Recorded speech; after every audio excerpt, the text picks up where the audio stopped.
የሐዋርያት ሥራ ምዕራፍ 15 አንዳንዶችም ከይሁዳ ወረዱና እንደ ሙሴ ሥርዓት ካልተገረዛችሁ ትድኑ ዘንድ አትችሉም ብለው ወንድሞችን ያስተምሩ ነበር። በእነርሱና በጳውሎስ በበርናባስም መካከል ብዙ ጥልና ክርክር በሆነ ጊዜ ስለዚህ ክርክር ጳውሎስና በርናባስ ከእነርሱም አንዳንዶች ሌሎች ሰዎች ወደ ሐዋርያት ወደ ሽማግሌዎችም ወደ ኢየሩሳሌም ይወጡ ዘንድ ተቈረጠ። ቤተ ክርስቲያኑም በመንገድ እየረዳቸው እነርሱ የአሕዛብን መመለስ እየተረኩ በፊንቄና በሰማርያ አለፉ። ወንድሞችንም ሁሉ እጅግ ደስ አሰኙአቸው። ወደ ኢየሩሳሌምም በደረሱ ጊዜ ቤተ ክርስቲያንና ሐዋርያት ሽማግሌዎችም ተቀበሉአቸው። እግዚአብሔርም ከእነርሱ ጋር ያደረገውን ሁሉ አወሩ። ከፈሪሳውያን ወገን ግን ያመኑት አንዳንዶቹ ተነሥተው ትገርዙአቸው ዘንድና የሙሴን ሕግ እንዲጠብቁ ታዙአቸው ዘንድ ይገባል አሉ። ሐዋርያትና ሽማግሌዎችም ስለዚህ ነገር ለመመካከር ተሰበሰቡ። ከብዙ ክርክርም በኋላ ጴጥሮስ ተነሥቶ እንዲህ አላቸው፣ ወንድሞች ሆይ አሕዛብ ከአፌ የወንጌልን ቃል ሰምተው ያምኑ ዘንድ እግዚአብሔር በመጀመሪያ ዘመን ከእናንተ እኔን እንደ መረጠኝ እናንተ ታውቃላችሁ። ልብንም የሚያውቅ አምላክ ለእኛ ደግሞ እንደ ሰጠን መንፈስ ቅዱስን በመስጠት መሰከረላቸው። ልባቸውንም በእምነት ሲያጸና በእኛና በእነርሱ መካከል አንዳች አልለየም። እንግዲህ አባቶቻችንና እኛ ልንሸከመው ያልቻልነውን ቀንበር በደቀ መዛሙርት ጫንቃ ላይ በመጫን እግዚአብሔርን አሁን ስለ ምን ትፈታተናላችሁ? ነገር ግን በጌታ በኢየሱስ ክርስቶስ ጸጋ እንደ እነርሱ ደግሞ እንድን ዘንድ እናምናለን። ሕዝብም ሁሉ ዝም አሉ። በርናባስና ጳውሎስም እግዚአብሔር በእጃቸው በአሕዛብ መካከል ያደረገውን ምልክትና ድንቅ ሁሉ ሲተርኩላቸው ይሰሙ ነበር። እነርሱም ዝም ካሉ በኋላ ያዕቆብ እንዲህ ብሎ መለሰ፣ ወንድሞች ሆይ ስሙኝ። እግዚአብሔር ለስሙ የሚሆንን ወገን ከአሕዛብ ይወስድ ዘንድ አስቀድሞ እንዴት እንደ ጐበኘ ስምዖን ተርኳል። ከዚህም ጋር የነቢያት ቃል ይስማማል፣ እንዲህ ተብሎ እንደ ተጻፈ ከዚህ በኋላ የቀሩት ሰዎችና በስሜ የተጠሩት አሕዛብ ሁሉ ጌታን ይፈልጉ ዘንድ እመለሳለሁ፣ የወደቀችውንም የዳዊትን ድንኳን እንደ ገና እሠራታለሁ፣ ፍራሿንም እንደ ገና እሠራታለሁ፣ እንደ ገናም አቆማታለሁ ይላል ይህን የሚያደርግ ጌታ። ከጥንት ጀምሮ ሥራው ሁሉ በእግዚአብሔር ዘንድ የታወቀ ነው። ስለዚህ ከአሕዛብ ወደ እግዚአብሔር የዞሩትን እንዳናስቸግራቸው፣ ነገር ግን ከጣዖት ርኵሰትና ከዝሙት ከታነቀም ከደምም ይርቁ ዘንድ እንድንጽፍላቸው እቈርጣለሁ።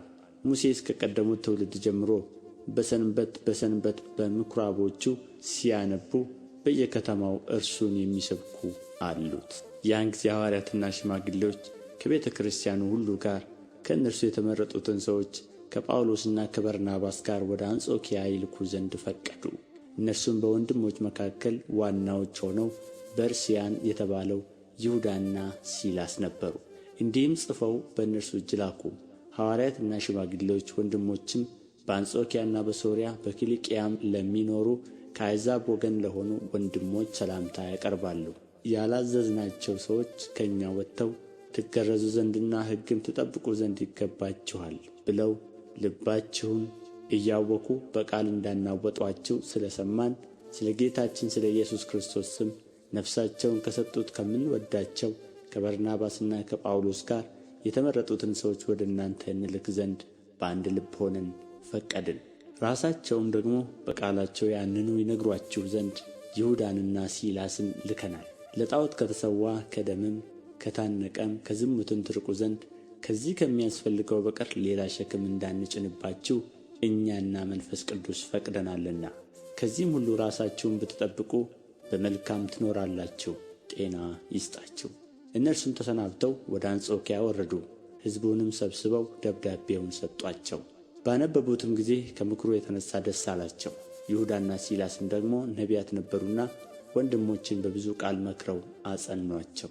አያሌ ቀንም ከተቀመጡ በኋላ ከወንድሞች በሰላም ተሰናብተው ወደ ሐዋርያት ሄዱ። ሲላስ ግን በዚያ ይኖር ዘንድ ፈቀደ። ጳውሎስና በርናባስም ከሌሎች ከብዙዎች ሰዎች ጋር ደግሞ የጌታን ቃል እያስተማሩና ወንጌልን እየሰበኩ በአንጾኪያ ይቀመጡ ነበር። ከጥቂት ቀንም በኋላ ጳውሎስ በርናባስን ተመልሰን የጌታን ቃል በተናገርንበት በየከተማው ሁሉ ወንድሞችን እንጎብኛቸው፣ እንዴት እንዳሉም እንወቅ አለው። በርናባስም ማርቆስ የተባለውን ዮሐንስን ደግሞ ከእነርሱ ጋር ይወስድ ዘንድ አሰበ። ጳውሎስ ግን ይህን ከእነርሱ ጋር ሊወስድ አልፈቀደም፣ ከእነርሱ ዘንድ ከጵንፍልያ ተለይቶ ነበርና ወደ ሥራም ከእነርሱ ጋር አልመጣም ነበርና። ስለዚህም እርስ በርሳቸው እስኪለያዩ ድረስ መከፋፋት ሆነ። በርናባስም ማርቆስን ይዞ በመርከብ ወደ ቆጵሮስ ሄደ። ጳውሎስ ግን ሲላስን መረጠ። ወንድሞችም ለእግዚአብሔር ጸጋ አደራ ከሰጡት በኋላ ወጣ። አብያተ ክርስቲያናትንም እያጸና በሶርያና በኪልቅያ ይዞር ነበር።